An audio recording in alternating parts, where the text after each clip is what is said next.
For analysis, let's turn now to Dan Arbell. He is a scholar in residence with the Department of History at American University and a former member of the Israeli Foreign Service. Dan, really appreciate your time today. When you woke up to the news this morning of this attack by Hamas, the worst in 50 years, as a former member of the Israeli Foreign Service, what did you think? I was pretty shocked and surprised. This is unprecedented in scope and magnitude. Horrible scenes, vicious scenes of terrorists rampaging through civilian population centers, taking civilians, innocent women, children as hostages, creating havoc and just shooting indiscriminately into population areas. And so this is something that was very much a horrendous sight when I first saw this morning. And of course, the operation comes after thousands of settlers in recent days carried out provocative tours of the Al-Aqsa Mosque complex in occupied East Jerusalem during the Jewish holiday of Sukkot. But it also follows a major uptick of Israeli settler violence against Palestinians over the past year, occurring at a rate of 3 per day for the first 8 months of 2023. That's according to the UN. How has Netanyahu's leadership allowed tensions to rise dramatically, do you think?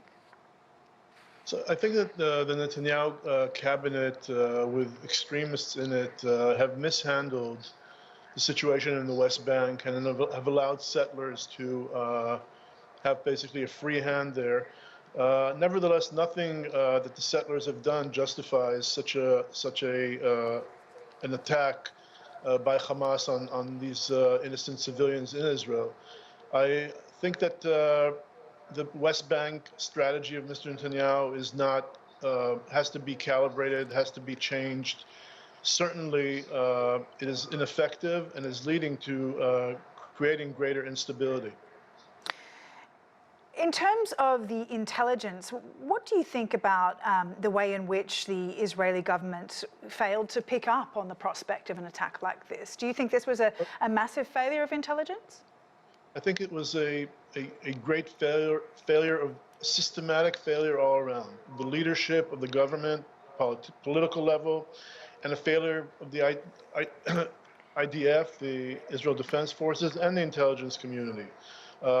Israel knew that these plans, Hamas has these plans and might one day use them, and Israel for years has been preparing for the worst case scenario. But when it finally happened this morning, U.S. time, Israel was caught off guard and totally unprepared and not anticipating next steps. The reaction was slow, and it took hours to mobilize forces and to get to the places where there are hostage situations and just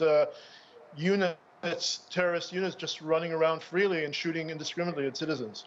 The US has, as we just heard from Owen Fairclough there, has provided its unwavering support. It also provides $3.8 billion in unconditional military aid annually to Israel. Are we looking at a potential for an escalation on a global scale involving the US, do you think? So I think that the main message here is full US support for Israeli policies right now, meaning that the U.S. will not tie Israel's hands when it's right now as it conducts its response to the attack this morning. The next few weeks will determine whether U.S. policy will change on that. But right now, the Israeli side is trying to contain this only to the southern part of Israel, hoping that new fronts will not open on the east, meaning in the West Bank, or in the north, vis-a-vis Hezbollah. I mean, this could turn into a multi-front war if things get out of hand. But the Israeli focus, and I think that U.S. and European diplomatic efforts are focused at limiting this to just a confrontation between Israel and Hamas in southern Israel. All right, Dan Arbell, thank you for your time. Scholar in residence with the Department of History at American University and former member of the Israeli Foreign Service.